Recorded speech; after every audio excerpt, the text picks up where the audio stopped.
Hello everyone, welcome to Commerce Studies. Today our topic is new product development. Guys, अगर आप marketing management का subject पढ़ रहे हो तो उसमें न्यू प्रोडक्ट डेवलपमेंट सबसे इम्पॉर्टेंट टॉपिक है. और इसमें स्टेप्स जो हैं कि एक न्यू प्रोडक्ट डेवलपमेंट को के कौन कौन से स्टेप्स होते हैं, एक प्रोसेस होता है उसके कौन कौन से स्टेप्स होते हैं, वो क्वेश्चन मैक्सिमम टाइम एग्जाम्स में पूछा जाता है. आज हम इस वीडियो में यही क्वेश्चन को डिस्कस करेंगे. चलो इस वीडियो को स्टार्ट करते हैं, लेकिन उससे पहले आपसे एक रिक्वेस्ट है कि अगर अभी तक आपने चैनल को सब्सक्राइब नहीं किया है तो चैनल को सब्सक्राइब कर लीजिए और उसके साथ जो बेल आइकन बना हुआ है उसे प्रेस कर लीजिए ताकि वीडियो की नोटिफिकेशन आपको टाइम टू टाइम मिलती रहे. देखो, मैंने यहाँ पे एक डेफिनेशन लिखी है, जैसे आपको यहाँ पे दिख रहा होगा कि मैंने फिलिप कॉटलर की डेफिनेशन दी है. इस डेफिनेशन को अभी हम नहीं पढ़ेंगे, हम जनरल डिस्कशन करेंगे पहले कि न्यू प्रोडक्ट होता क्या है. देखो, आपने टाटा नैनो के बारे में सुना होगा. नैनो जो कार आई थी तो वो उन्होंने बिल्कुल डिफरेंट तरीके की कार लेके आए, राइट. इसे कहते हैं न्यू प्रोडक्ट. मार्केट में कोई नया प्रोडक्ट आना, उन्होंने उसकी कॉस्ट प्राइस कितना कम रखा था तो उन्होंने कुछ नया लेके आए. उन्होंने उसे इस तरह से डिज़ाइन किया ताकि उसकी कॉस्ट मिनिमम हो, तो वो क्या था, एक नया प्रोडक्ट था. ऐसे ही जियो है. जियो के रिलायंस का जो जियो का सिम आया था तो उसका जो प्राइस था, पहले तो उन्होंने बिल्कुल ही फ्री लॉन्च किया था, धीरे धीरे उसका प्राइजेस जो है वो हम लोग चार्ज करना स्टार्ट कर दिया था, तो वो भी बिल्कुल नया था, डिफरेंट थी.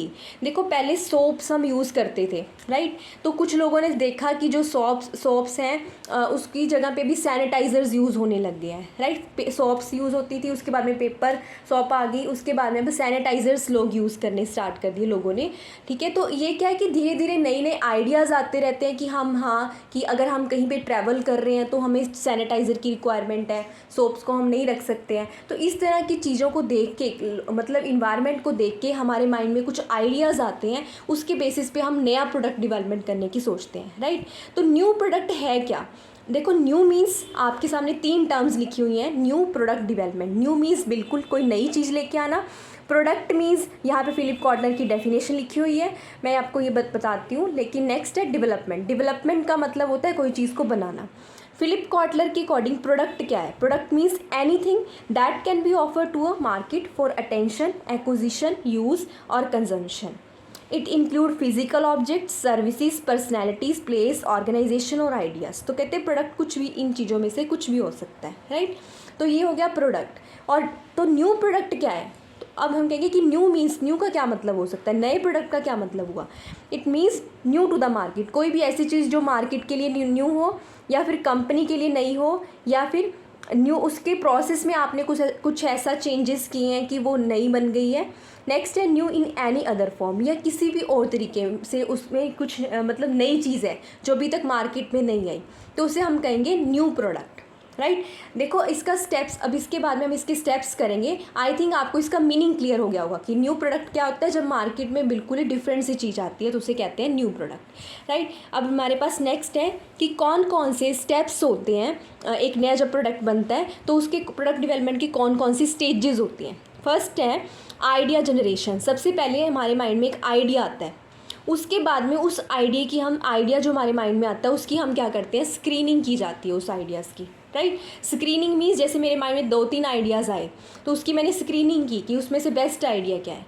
उसके बाद हम क्या करते हैं, बिज़नेस को एनालाइज़ किया जाता है. बिज़नेस को एनालाइज़ करने का मतलब है जो मैंने आइडिया सोचा उसके अकॉर्डिंग क्या मेरे बिज़नेस में इतना फंड है कि मैं उस आइडिया को कंटिन्यू कर सकता हूँ, क्या मेरी बिज़नेस की जो स्ट्रेंथ है कि मैं उस आइडिया को कंटिन्यू कर सकता हूँ, या फिर हमारी जो कॉस्ट है कि क्या हम उतनी कॉस्ट को कवर कर पाएंगे. तो ये सारी चीज़ें हम क्या करते हैं, बिज़नेस एनालिसिस में हम देखते हैं. नेक्स्ट है प्रोडक्ट डेवलपमेंट. अगर बिज़नेस एनालिसिस में हमने देखा कि हाँ, जो मैंने आइडिया डिसाइड किया था वो ठीक है, तो उसके बाद में हम क्या करेंगे, प्रोडक्ट को डेवलप करेंगे, मीन्स प्रोडक्ट को बनाना स्टार्ट कर देंगे.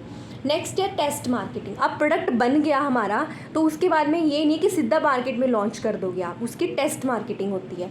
उसके बाद हम क्या करते हैं, फाइनल प्रोडक्ट को मार्केट में लॉन्च कर देते हैं. इन स्टेप्स को हम 1 by 1 डिस्कस करते हैं. ठीक है, इसको हम वन बाय वन डिस्कस करेंगे कि आइडिया जनरेशन क्या होता है, आइडिया जनरेशन के बाद हमारा स्क्रीनिंग और वो क्या प्रोसीजर होता है, हम इसको करते हैं। First is idea generation. हमने फर्स्ट स्टेप क्या किया, आइडिया जनरेशन। आइडिया जनरेशन का मतलब है कि हमें आइडिया आता कहाँ से आइडिया आता है हमारे पास। इंटरनल सोर्स से भी आ सकता है, एक्सटर्नल सोर्स से भी इंटरनल, जैसे हमारे टॉप मैनेजमेंट ने कोई हमें आइडिया दे दिया कि आप इस तरीके से काम कर सकते हो, या फिर हमने कोई रिसर्च की, रिसर्च से हमें कोई आइडिया मिल गया। नेक्स्ट है किसी सेल पर्सन से, जैसे सेल पर्सन डायरेक्ट कांटेक्ट में रहते हैं ना किसके, कस्टमर्स के, तो इसलिए वो हम उनसे हमें कोई आइडिया मिल सकता है कि हम अपने प्रोडक्ट में चेंजेस कर सकते हैं या इस तरह से प्रोडक्ट बना सकते हैं। नेक्स्ट इन मैन्युफैक्चरिंग, अगर एक पर्सन सपोज करो वहाँ पे मैन्युफैक्चरिंग प्रोसेस चल रहा है फैक्ट्री में, उसको देख रहा है खड़ा होकर और उसे लग रहा है कि इस जगह पे ना इस काम को अगर इस तरीके से किया जाए तो ज़्यादा बेटर रहेगा, राइट। तो ये क्या है कि यहाँ इन चीज़ों से हमारे माइंड में आइडिया जनरेट होता है कि हम इस काम को इस तरीके से कर सकते हैं, या फिर इस जगह पे इस तरह का प्रोडक्ट बनाया जा सकता है। ये हो गया इंटरनल सोर्स। इसके अलावा आइडिया हमें और कहाँ से आ सकता है, एक्सटर्नल सोर्स से। जैसे कोई कस्टमर ने हमें कई बार फीडबैक देते हैं, वो हमारी जो प्रोडक्ट की फीडबैक की फॉर्म में वो बता सकते हैं कि आप इसकी पैकेजिंग इस तरह से चेंज कर दो।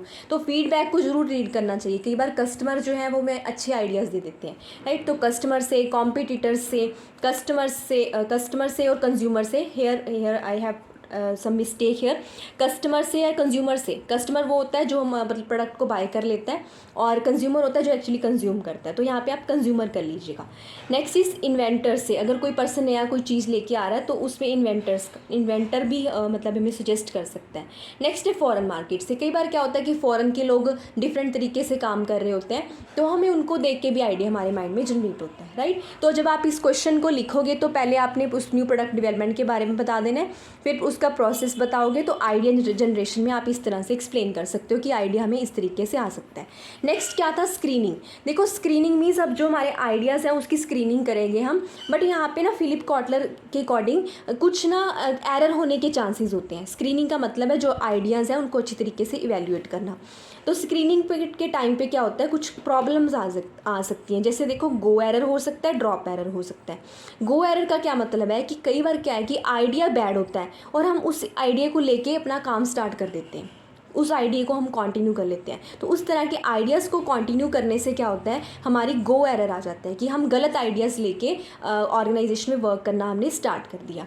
दूसरा क्या होता है, ड्रॉप एरर। ड्रॉप एरर का मतलब होता है जब आइडिया हमारा अच्छा है लेकिन हम क्या कर रहे हैं, हमने उस आइडिया को अडॉप्ट ही नहीं किया, हमने तीसरे चौथे आइडिया जो हमारे पास था उसको अडॉप्ट कर लिया, लेकिन जो अच्छा आइडिया था उसे हमने ड्रॉप कर दिया, तो उसे कहते हैं ड्रॉप एरर। मतलब जो अच्छी चीज़ थी उसे हमने लिया ही नहीं।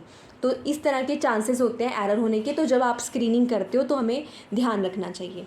Next is business analysis. अब एक बार आइडिया की स्क्रीनिंग हो गई, द नेक्स्ट क्या होता है, बिजनेस एनालिसिस। बिजनेस एनालिसिस इसलिए किया जाता है ताकि फिजिबिलिटी चेक हो पाए। अब देखो मैंने ऐसा कोई आइडिया फिक्स कर लिया कि भी मैं इस तरह से मैन्युफैक्चरिंग कर लूँगी, और एक्चुअल में फिजिबिलिटी मीन्स एक्चुअल में वो चीज़ पॉसिबल ही नहीं है। तो हम देखेंगे कि क्या हमारे बिजनेस के अकॉर्डिंग वो चीज़ पॉसिबल है जो मैंने आइडिया जनरेट किया था, कि फाइनेंशियल रिक्वायरमेंट मेरी उतनी पूरी हो जाएगी। जैसे मैं कह रही हूँ कि मैंने एक कार बनानी है जिसमें सिर्फ़ और सिर्फ 100 रुपीज़ का खर्चा है, तो उसकी फिजिबिलिटी भी तो होनी चाहिए ना। देखो अब मैंने फिजिबिलिटी जब चेक करनी है तो ये सारी चीज़ें देखनी है कि क्या मैं फाइनेंशियल रिक्वायरमेंट अपनी पूरी कर पाऊँगी, क्या मेरी कॉस्ट उतने में कवर हो जाएगी, क्या मेरा प्रॉफिट कवर हो जाएगा, क्या डिमांड उतने लोग करेंगे उस चीज़ की, क्या फिर स्टॉक उसका स्टॉक एनालिसिस, मतलब स्टॉक उसका उससे रिलेटेड जो स्टॉक है वो मेरे पास है, या अगर मुझे मंगवाना पड़ेगा तो मिल जाएगा या नहीं।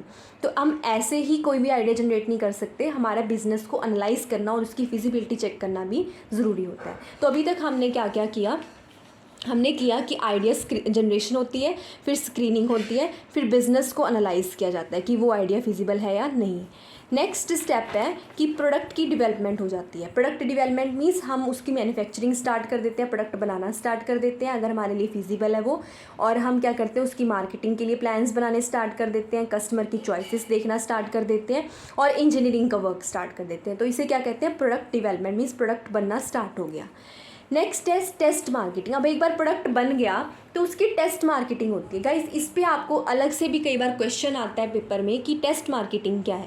टेस्ट मार्केटिंग क्या है कि जो भी आपका प्रोडक्ट है उसको आपने क्या करना है, वाइडर लेवल पे नहीं सेल करनी। एक बार जब आपका प्रोडक्ट बन गया तो आपने क्या करना है, जैसे ये पूरी मार्केट है, आपको ये दिख रहा होगा, ये पूरी मार्केट है। हमने क्या किया, जब जैसे ही हमारा प्रोडक्ट बना हमने थोड़े से सेगमेंट पे फोकस किया, हमने सिर्फ इन 3 कस्टमर्स को ही प्रोडक्ट सेल की। तो हमने देखा कि इनको ये सेटिस्फाइड हो गए, कोई प्रॉब्लम नहीं थी प्रोडक्ट में। अगर ये सेटिस्फाइड, इनका पॉजिटिव आउटकम आई है हमारे पास में, उन्हें अगर उसमें कुछ एरर नहीं है, चेक किया, पॉजिटिव आउटकम आई, तो हमने सारी मार्केट पे वो कंसेप्ट अप्लाई कर दिया, फिर हमने पूरी मार्केट को दे दिया। अब अगर सपोज करो हमने 3 लोगों को दिया और उसमें कुछ उन्होंने बताया कि आपके प्रोडक्ट में तो ये वाले डिफेक्ट्स हैं, कुछ चेंजेस करने की ज़रूरत है, तो हम क्या करेंगे, नेगेटिव, इनका नेगेटिव इम्पैक्ट रहा तो हम क्या करेंगे, दोबारा से मॉडिफाई करके सभी लोगों को देंगे, राइट। तो टेस्ट मार्केटिंग मीन्स पहले आपने थोड़े से लोगों को प्रोडक्ट देख के देखना है, अगर वो सेटिस्फाइड हो जाते हैं तभी आप नेक्स्ट सभी पूरी मार्केट में प्रोडक्ट दोगे, अदरवाइज़ आप वहीं तक रिस्ट्रिक्टेड रहोगे, फिर उसमें मॉडिफाई करके आप प्रोडक्ट को दोबारा से लॉन्च करोगे।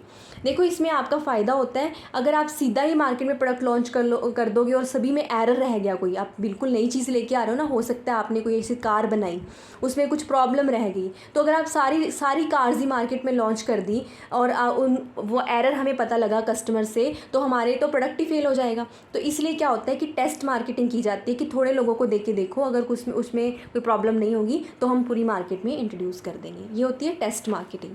टेस्ट मार्केटिंग के बाद में फाइनली जो प्रोडक्ट है वो मार्केट में आ जाता है, इसे कहते हैं हम कमर्शलाइजेशन।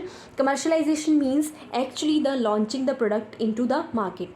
अब हम लॉन्च कैसे कर सकते हैं, वाइडर लेवल पे भी कर सकते हैं, पूरी मार्केट में भी कर सकते हैं और सेगमेंट्स बना के भी कर सकते हैं। सेगमेंट्स मीन्स ज्योग्राफिकली, जैसे अब अगर कोई इंडिया का पर्सन है तो वो उसने इंडिया में सिर्फ कुछ स्टेट्स में इशू किया, प्रोडक्ट को लॉन्च किया, कुछ स्टेट में वो बाद में करेंगे, ठीक है। तो इस तरीके से सेगमेंट्स बना के भी हम कर सकते हैं, राइट। तो ये हमारा पूरा प्रोसेस था। आई थिंक आपको क्लियर हो गया होगा। अगर आपको वीडियो अच्छी लगी हो तो लाइक कर देना। एक बार मैं आपको ओवरव्यू दिखा देती हूँ इसका क्या क्या है, न्यू प्रोडक्ट डेवलपमेंट क्या होता है, इसका प्रोसेस क्या था। आफ्टर दैट हमने किया कि आइडिया जनरेशन क्या होती है, स्क्रीनिंग क्या होती है, स्क्रीनिंग में कौन कौन से एरर्स आते हैं, बिजनेस एनालिसिस क्या है, प्रोडक्ट डेवलपमेंट क्या है और टेस्ट मार्केटिंग क्या है, और नेक्स्ट इस कमर्शलाइजेशन क्या है। इसके बाद आप इस क्वेश्चन में कंक्लूजन लिख सकते हो, राइट। आप इसको इन चीज़ों को एक्सप्लेन कर दोगे तो आपका पूरा 15 या 20 मार्क्स का, जितने मार्क्स का भी आपका एग्जाम में क्वेश्चन आएगा, आप उसको अटेम्प्ट कर सकते हो। Guys thank you so much. अगर आपको वीडियो अच्छी लगी हो तो लाइक कर देना और इसके नीचे आप अपना कमेंट करके बता सकते हो नेक्स्ट टॉपिक जिस पे हम अपनी वीडियोज़ को कंटिन्यू करें। Thank you everyone.